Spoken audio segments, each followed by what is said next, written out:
Welcome back to JMC Live. I am your host, Jeremy Caverley. We do this every Friday at 9 p.m. Eastern.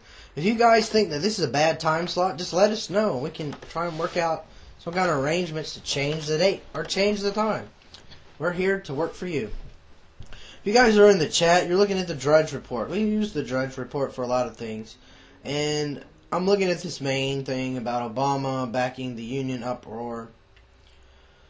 People have asked me, what do I think about Obama, just in general?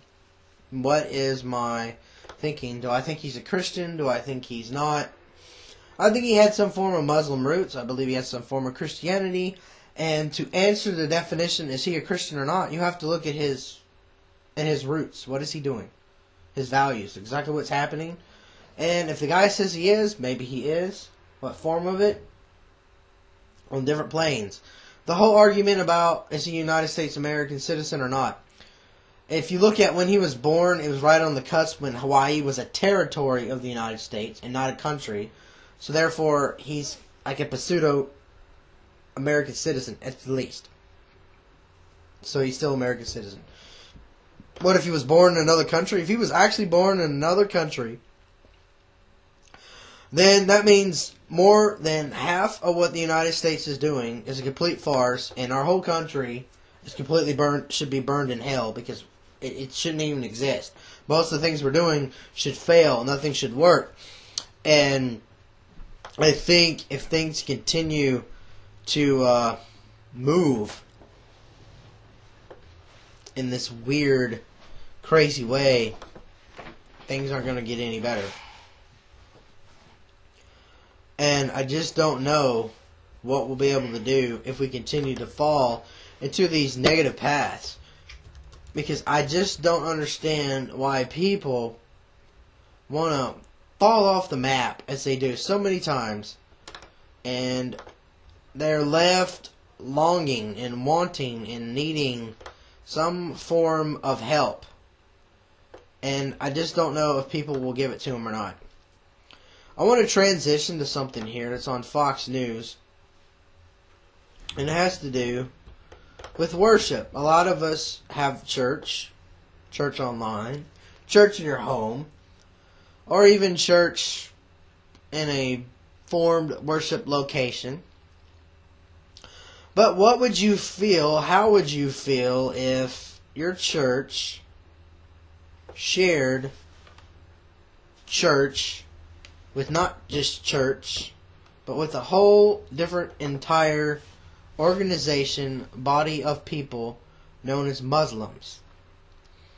Would your denomination, would your pastor and your elders approve of the fact that you may be lacking paying the bills, but a group of Muslims will say, we can give you $500, $1,200 a month, Sunday, Wednesday, or whatever day they want to use, and set up their mats and play their music and speak their words in your house of worship? If you look in the Bible, you see about the tabernacle and the altar, and even the Ark of the Covenant. All of these things were considered very sacred and important. Depending on which Christian denomination you are, you feel so holy to walk to a church, you take your shoes off. I know people say, well, Chinese and Japanese people take their shoes off. Well, they feel respected in their home, so they take their shoes off. There's a purpose for it. But even going beyond all of this, would you allow such activity to occur? I'm not playing the video. I'm just letting you look at the clip. This happened in Tennessee. We have someone in the chat. Heart Song Church, Cordova, Tennessee, lets members of the Memphis Islamic Center hold Ramadan prayers last September, and the Elders Gate United Methodist Church in Alexandria, Virginia, allows the Islamic Circle of North America to hold Friday prayers. They say it is a tenet of our Christian faith that we extend hospitality to the stranger. We're a congregation that wants to be helpful, and we're asked to help a neighbor in need. That's what we do. I'm just shocked at how far we have come Those are two different states. Both are, I don't know what Heart Song is, but United Methodist. I don't know what the main United Methodist would think of such an activity happening. I would have thought that this happening at all would not ever happen. I just didn't think it would happen. But then when you look at, I don't know how many of you guys have been watching TV and gone to different stores. You have that coexist bumper sticker. The multi-faith, cine-faith organizations who want to say, we should just all unite hand in hand for the love and peace, and let's make love, not war, and the whole 60s, 70s movement. Well, this is going to another step where they not only want you to talk about it and go have sex like rabbits somewhere in the corner and smoke acid or whatever, pot. They want you to allow all these churches to happen in one place. The Bible is very clear on what's happening at this point. The next step, as we know, they've already broken ground on the third temple in Israel. And we know that there's a Muslim, a Christian, and a Jew that have linked hand in hand in building this facility. We know that Saddam Hussein was rebuilding Babylon in Iraq. And Iraq is where the Garden of Eden was. The Euphrates, Tigris rivers go through Iraq. And then you have the possibility of the UN and the United States helping to rebuild Babylon. And I'm trying to get to a point here. Between the rebuilding of Babylon, because they said Babylon was going to come back, between the third temple being struck, and then you have stories in the United States where you have multiple not just denominations, but multi-faith religions, different religions, sharing hand in hand. It's idol worship.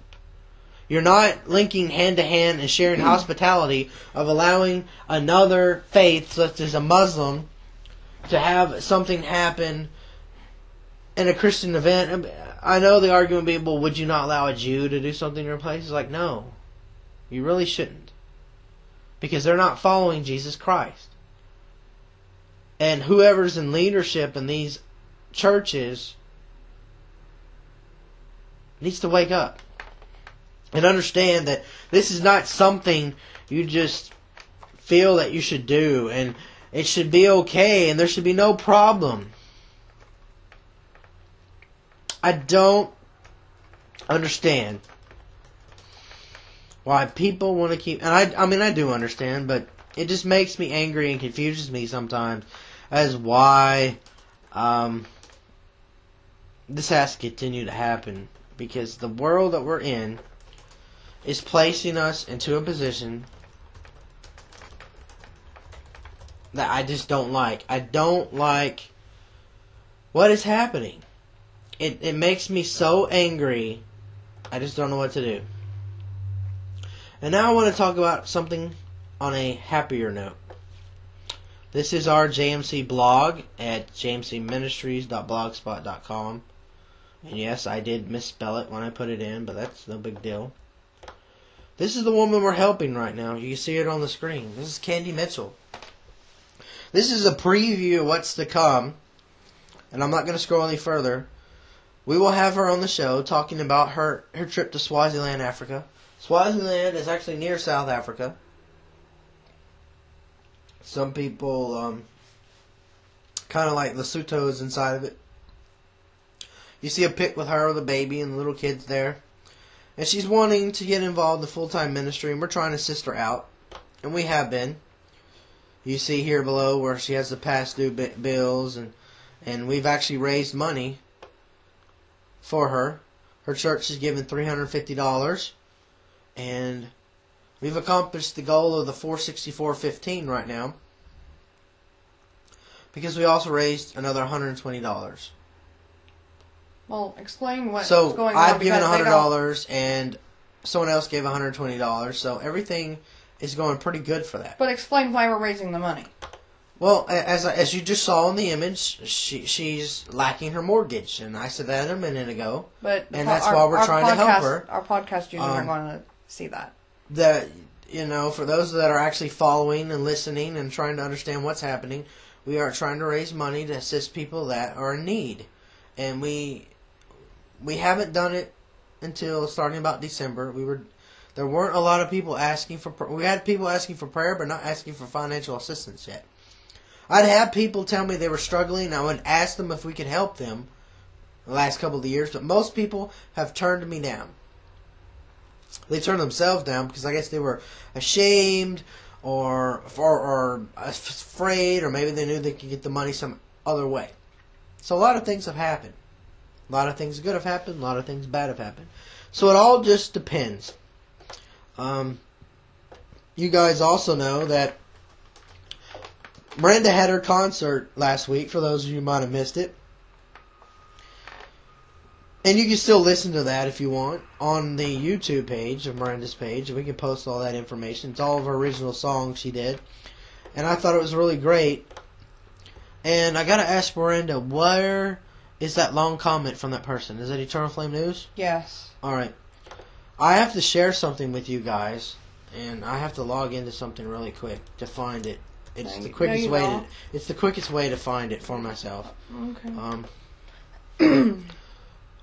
Miranda wrote, or we shared. I shared an article about how home churches are popping up across America, and how people are kind of getting tired of these big mega churches and this kind of show that's going. It's like a show. You just go to a show at these churches anymore. And people are wanting something more intimate and real. And there's a lot of home churches popping up across America where people go to someone's home and have church service. Somebody sits with a little guitar and they gather around and in a small group and they have church. And they take up an offering, not to support the building they're in, but to support the pastor. Just the pastor. To help him out a little bit, because and that's it. So yeah, Miranda's article here, the home church movement in America, and it's not just in America; it's also elsewhere. Some people say that JMC Ministries, the Cross Effects Church, which we do, it's a online / home church movement, because that's what we do. We haven't started it yet. I mean, there's been a few people call us on the phone. We've talked. We haven't had a lot of people come over yet, so it's kind of a work in progress. Yeah. But that's what eventually it will become. So she shared this article, and I think it's really great. And I don't know if any of this is this all what you wrote, or is this the whole article? That's the article. Well, somebody actually shared a comment, and you guys can kind of see it in here, and I'll try and make it where you can see it better. It says, "Thanks for your article on house churches. I'm a Canadian who's been serving in China for the last 12 years. During most of that time, my family and I have attended a house church and love it. Furthermore, the form of the church meeting is in homes, in smaller groups, and facilitates the function that Jesus Christ intended us in His many-member body. To me, it does this more fully and efficiently than a mega-church form. I've attended 2 fairly large churches during my time in Canada. I see some strengths in gathering a large group together, but many more weaknesses. I firmly believe that the head of the church is Jesus Christ, and that we as believers are parts of His body. The home church, to me, has the most potential in allowing the whole body to function, support, and build up other members. The sheer size of mega churches is problematic to this. We need to study the New Testament, write down all that the Lord desired for the church and function, and then adjust the form or structure to fulfill that function. I personally don't think that large church buildings with professional ministers, departments, and so on and so forth are successfully fulfilling God's intended purpose for the church." I agree with what this man is saying, because we at JMC... We don't know if it's a man or a woman. Man, woman, they call themselves Asian Express, so I don't know if they're Asian or Canadian or what they are. The thing that just hits me is, China, this person could at any time be imprisoned for having church in a home in China. They could be locked away in prison for years, possibly even killed because of this. And they say that having church in a home grows your faith, having a more intimate setting like as Jesus did when he and the disciples did when they would go into the people's homes and have church with them and have a meal with them and share and fellowship with them. To hear somebody actually and has been on the front lines in the communist country and has experienced and coming back to Canada, and saying this just isn't working. You aren't getting it.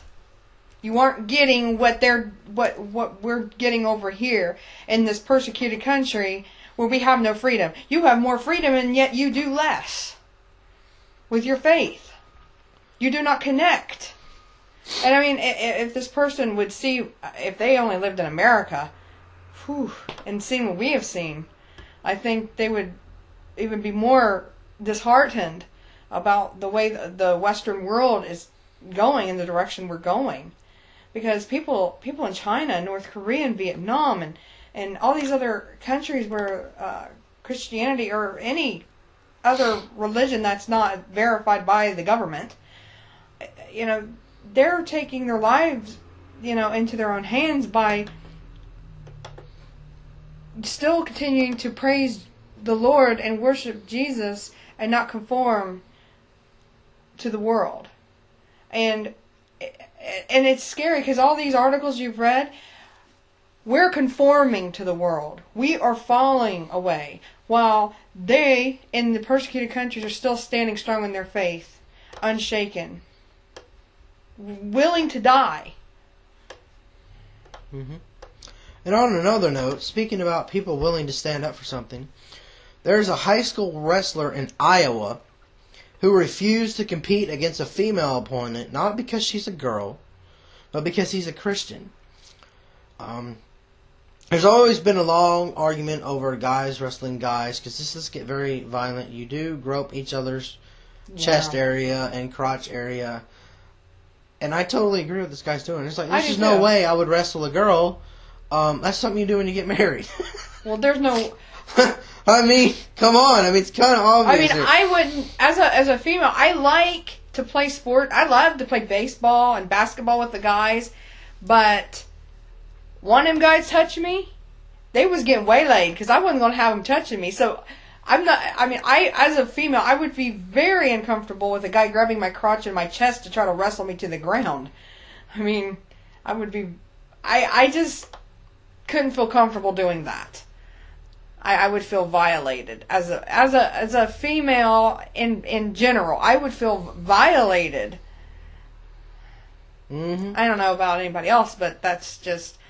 And as a guy, I wouldn't want to. Being a man, I would feel uncomfortable put in a situation where I was going to have to grope a girl just so I could possibly win a trophy. Is that really worth it? Mm-hmm. I mean. And more on what's happening, and this is a little bit older, but Afghan aid workers facing execution in 3 days for converting to Christianity. Mm-hmm. My body is theirs to do with what they want. Only God can decide if my spirit goes to hell. He also says he was sexually abused and tortured.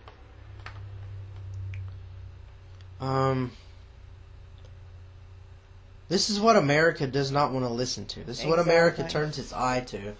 And well, I understand that you go to college, you go to a seminary, and you're learning something that you're supposed to learn on your own, but you don't. You learn how to write letters, you learn how to speak, you learn about finances, and then you're told you can be a pastor. Then you go to a church, and they tell you to meet with a board of directors so they see if you're on the same page as them. If your beliefs are the same, you can start preaching. And you start preaching locally. Then you start preaching in your state. And then you go beyond that. And then licenses go up.